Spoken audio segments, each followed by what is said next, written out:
मुंबई गोवा राष्ट्रीय महामार्गावरील रखडलेल्या कामाचा फटका वारंवार वाहन चालक आणि कोकणवासियांना बसतोय। तब्बल 17 वर्षांपूर्वी संथ गतीनं सुरू असलेल्या महामार्गाच्या कामामुळे रविवारी सुट्टीच्या दिवशी महामार्गावर भीषण वाहतूक कोंडी निर्माण झाली। मुंबई आणि पुण्याहून कोकणात जाणाऱ्या नागरिकांना 1.5 ते 2 तास वाहतुकीत अडकून पडावं लागल्यानं मोठा मनस्ताप सहन करावा लागला। महामार्गावरील अनेक ठिकाणी अद्याप एकेरी वाहतूक असल्यानं वाहनांच्या लांबच लांब रांगा लागल्याचं चित्र दिसून आलं। विशेषतः माणगाव इंदापूर परिसरात वाहतूक अत्यंत संथ गतीनं सुरू होती, त्यामुळे पर्यटक, चाकरमानी आणि स्थानिक प्रवाशांचा मोठा खोळंबा झाला।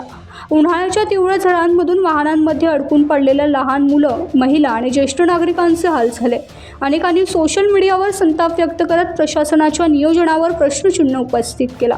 दरवर्षी सुट्ट्या, सणासुदीचे दिवस आणि पर्यटन हंगामात मुंबई गोवा महामार्गावर वाहतूक कोंडीची समस्या गंभीर बनते।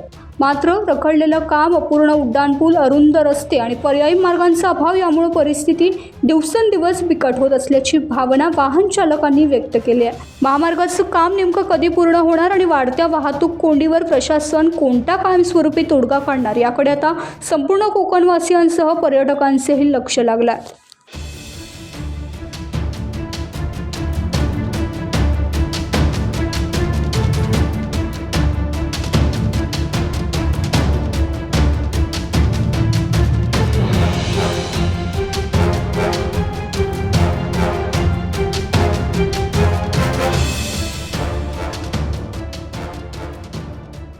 टाइम्स डिजिटलला लाईक करा, शेअर करा, सबस्क्राईब करा आणि बेल आयकॉन दाबायला विसरू नका।